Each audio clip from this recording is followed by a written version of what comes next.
اعوذ باللہ من الشیطان الرجیم بسم اللہ الرحمن الرحیم وَيُطْعِمُونَ الطَّعَامَ عَلَى حُبِّهِ مِسْكِينًا وَيَتِيمًا وَأَسِيرًا، اور وہ اللہ کی محبت میں مسکین اور یتیم اور قیدی کو کھانا کھلاتے ہیں۔ رمضان المبارک ہمیں یہ درس دیتا ہے کہ ہم اللہ رب العالمین کی عبادت و ریاضت میں مصروف رہیں اور ساتھ ہی ساتھ اپنے آس پاس کے محتاج، غریب اور یتیم اور بے سہارا لوگوں کا بھی خیال رکھیں۔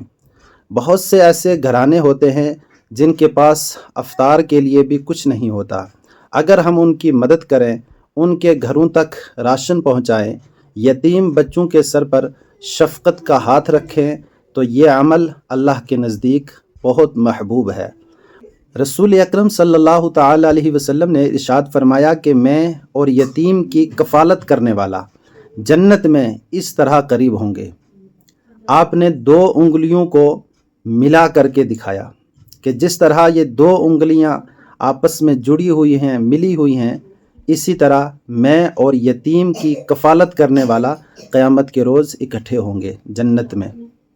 جو شخص کسی یتیم کا سہارا بنتا ہے اس کا مقام جنت میں حضور صلی اللہ تعالی علیہ وسلم کی قربت کے ساتھ بیان کیا گیا ہے۔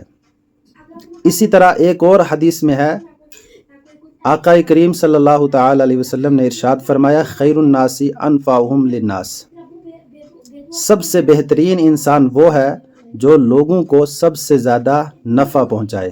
لہٰذا رمضان المبارک میں ہمیں چاہیے کہ غریبوں کی مالی مدد کریں، یتیم بچوں کی کفالت کریں، مسکینوں کو افطار کرائیں اور ضرورت مندوں تک اپنا راشن پہنچائیں۔ رمضان صرف بھوکا اور پیاسا رہنے کا نام نہیں، بلکہ دوسروں کے درد کو محسوس کرنے، ان کے آنسو پوچھنے کا نام ہے۔ اگر ہم اس مہینے میں کسی غریب کا پیٹ بھر دیتے ہیں، کسی یتیم کے چہرے پر مسکراہٹ لاتے ہیں، تو یقین جانیے اللہ رب العزت ہماری زندگیوں میں بھی بے شمار برکتیں، رحمتیں نازل فرمائے گا۔ میرا یہ پیغام دوسروں تک بھی شیئر کریں۔ اللہ رب العالمین عمل کی توفیق دے۔ السلام علیکم ورحمۃ اللہ وبرکاتہ۔